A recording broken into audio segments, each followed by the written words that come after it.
critical thinking skills, but we don't have critical thinking skills no more. We have Google thinking skills. Another deconstructive measure that makes it seem like there's the convenience of a device telling us fragments of information when the whole cosmos works in holarchic templates and works in totality to show us the whole pie, not just the part, and make us the whole. Does that make sense what I'm saying, brother?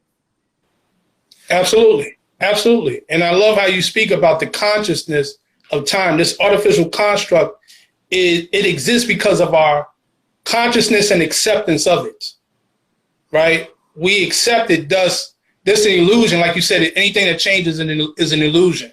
Anything that has a beginning, it has an end, right? So it's an illusion. And one of the things when you were speaking about how this artificial time construct, it induces stress on us. You feel what I'm saying? Like one of the main things on how they develop this is through school and work. If we can go back, we remember maybe preschool or kindergarten, they would tell you when you could eat. Not only could they tell you eat, but they would tell you there's nap time. So now they're dictating to you when you're hungry and when you're tired. And this continues on into grade school where they introduce the bell. So now, okay, now you got to jump into something else. So it's a shock aspect. Then you put it on yourself, then they give you an alarm clock. Why should you be alarmed? Ringing the alarm. Alarm means something is going on, something ain't right. But you hit the alarm. It's an emergency. For emergency, because you got to get up in the morning, right? I was, when my wife and I went to see a comedian, Tony Baker, he talked about the alarm clock. Like you got to get up 4 o'clock just to go to work at 7. You see what I'm saying? Because the alarm clock, like you don't want to get up, but you program yourself for it. So basically, it induces stress. One of the things for me when I came up was before I got into the job market, I was really big on being an entrepreneur. I was a vendor and things of that nature. And one thing I loved was control of my time. So much so that the what we call time was more valuable to me than the money, because I wasn't willing to take the money for the stress. You get what I'm saying? Like there's people who work themselves to death. There's people who work themselves. They always strive. I got 40 hours. I got overtime. I got this and that. And it locks you in mentally in a way where you are out of tune with nature. But when you look at nature, right? If I go back and look at my backyard and I see birds don't operate on a clock. Birds operate within nature. They get what they need when they need it, and they move in harmony with the seasons, as opposed to a clock. So getting back in tune with our natural selves, getting back in tune, with the cycles, like you talk about the menstrual cycles, all these different things is what's truly going to get us where we need to be, as opposed to this induced stress, which really shortens our lifespan and gives us a lack of quality of life. So I would just say that. Turn, brother. Boy, you saying a lot. Boy, you on fire today, my brother. You on fire today.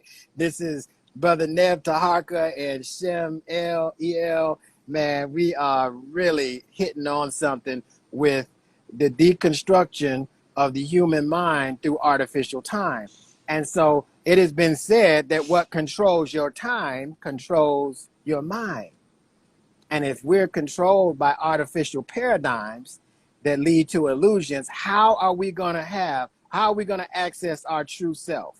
How are we going to be able to be true to ourselves, true to our families, true to our community, so that we can be able to carry out our galactic purpose on this planet? And so when we start thinking from that ideology, we're now able to catch the clues of where we're trying to be interrupted by artificial programs. And let me tell you where it shows up. It shows up as, needing to, in our day-to-day life, right? That artificiality makes us think that we're going to work for 40 years, retire with a gold watch and a turkey, and then we're supposed to now live our best years after that. It comes in the form of being able to just work hard enough to keep the job and only get paid enough so we won't get fired. See, it's quite an interesting relationship behind how this works. The wage earner is taxed more than any other income earner in the system of the American system of economics. So what do? Well, we're going to get some solutions, because how do we now monetize our gifts? How do we tap into our natural powers and ability? Well, one thing we got to do is we do have to learn about the natural cycles so that we can tap into the cosmic memory circuits. The cosmic memory circuits are said to be stored in the cerebellum, which is said to have over 100 million years of knowledge. Now, how many million years do you think we're operating with on a day-to-day basis? I don't think we're operating with any millions, or probably any thousands, because every time we look into this computer, every time we look into this smartphone, the phone tells us that it's a smartphone, but the smartphone is having us use less of our neurological activity, and the less neurons that we use, the less intelligent that we become. So this is deconstruction at its best. So we follow these cycles, and watch this. The cosmic cycles give us back to our cosmic memory circuits. Now the mind has expanded beyond the brain, beyond the auric field, into all the different dimensions, all the different thinking layers of the cosmos. And now we truly can receive knowledge from the source of all creation in the form of downloads and instructions. When we ask the power of God for an answer, or we ask to say, you ask and you shall be given, what will we be given? I would say oftentimes we're given instructions. And the question is not, we'll receive instructions. If we ask, we will be given instructions. The question is, can we carry those instructions out? Or are we willing to? And many of us got so much artificiality and doubt going on in our mind. We don't believe in our heart. We don't know in our heart that we've already won this race. So we have to connect to the natural cycles. We have to connect to the cosmic memory circuits so that we can unwind the clock. The clock has wound us up so that we can't end it. When somebody get wound up, they get angry, right? They get anxious. They're ready to throw blows. And so how are we supposed to live our lives every day in fight or flight, in survival mode? How are we supposed to do that and really create a thriving family and really a thriving being in itself? So these type of conversations really start to speak to not just the law of time and, Morse science and the 13 moon calendar, the hollow mind perceiver, some of these terms that we use as something that's interesting. No, right about now it's necessary if you want to move out of artificiality and into the full totality of our consciousness and our being. And now here's what I'm going to say in closing, brother. If we are tapping into the totality of our consciousness and we have infinite probabilities and possibilities in terms of what we can think and create, what will stop us now when we're aware of the artificial programs that deconstruct those processes so we don't even know we have those faculties? Does that make sense what I'm saying, brother? Absolutely. It absolutely total sense. And I couldn't have said it better. We have to have that mind shift where we can see past the illusion, because these artificial constructs are making us look in terms of things of lack as opposed to abundance. And I love how you put that.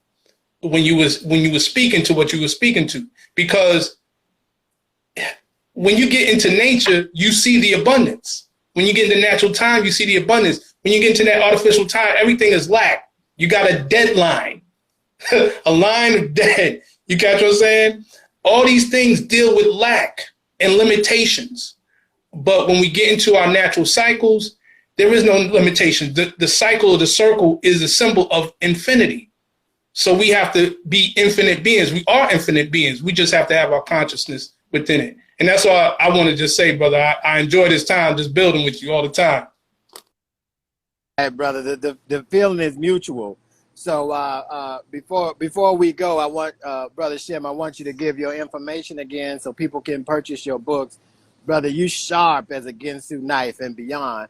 And just to have this conversation, what they say, steel sharpens steel, iron sharpens iron, whatever it is, it sharpens it. And so I feel fortunate and I'm grateful that you would take time out your busy schedule, not just to enlighten me, because that's what I feel right now from listening to what you're saying, but so that we can come together and have an enlightening conversation where other people can be enlightened as well. So one of the things, those of you that are listening or that hear this, you know, I recommend that you get your kin number. Why? Because it's going to introduce you to a new way of consciousness where you can see these illusions, and these illusions don't have to overtake you through the emotional body. That's the entry point. That's where the manipulation is, so that we all wound up and out of sync. So we're out of sync. So now synchronicity can't work on your behold. When you're out of sync, synchronicity can't work on your behalf. When you're out of sync, synchronicity works with things that are already in sync. And if you're out of sync, you just don't even realize that you're not able to experience the whole power of nature working on your behold. And so that can create depression, that can create a disposition of non-belief, and those type of attitudes and disposition attract a reality that brings hopelessness and despair. And we need treatment at that point.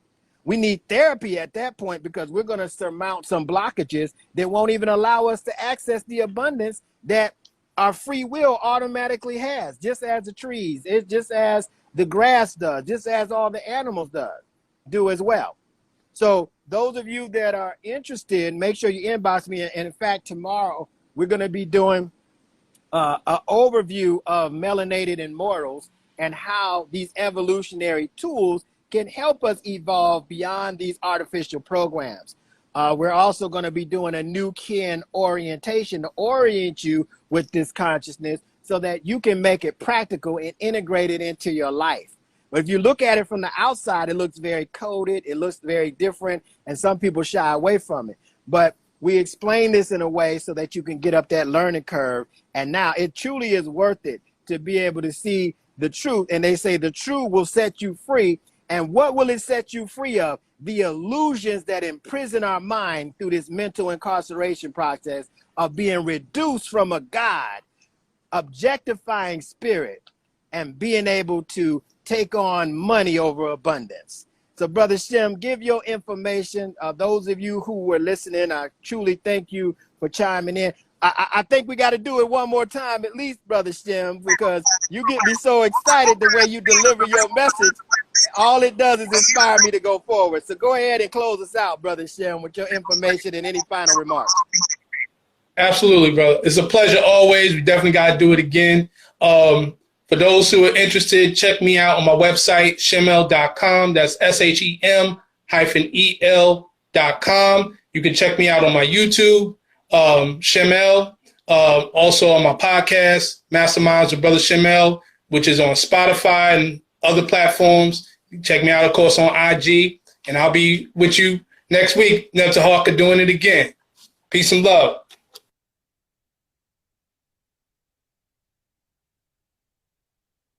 All right, all right. Well, thank you once again, Brother Shem.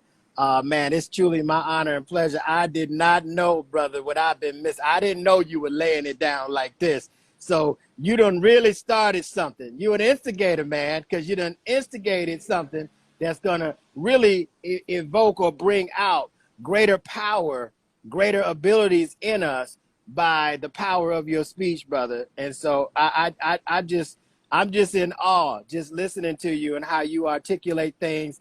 And I look forward to all the promise and all the dialogues that we have going forward that's going to impact us and other people as well. So once again, likewise. Thank you so much. Also, you can go to melanatedimmortals.com. I'll put that in the chat if you want to check out the School of Evolution and some of the things that we have going on. And I tell you, the sky truly has no limits. And when we unwind that clock, we can access that power and do anything that we want. So with that being said, once again, thank you for joining in.